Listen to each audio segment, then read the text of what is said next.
الصادق عليه السلام يقول: إذا أصابك هم فامسح يدك على موضع سجودك، ثم امسح يدك على وجهك. هذا المكان مكان مقدس، هذا المكان مكان طاهر. يقول: إذا لقي أحدكم أخاه فليقبل موضع النور من جبينه. هذا المكان سيماهم في وجوههم من أثر السجود.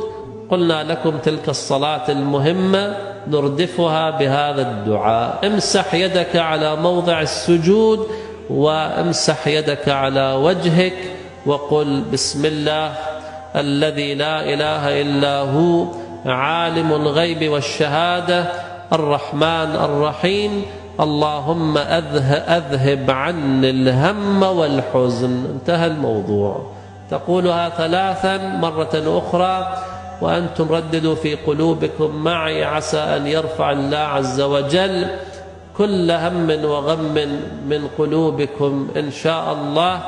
امسح يدك على موضع سجودك وامسح بها وجهك، وقل: بسم الله الذي لا إله إلا هو عالم الغيب والشهادة الرحمن الرحيم، اللهم أذهب عني الهم والحزن.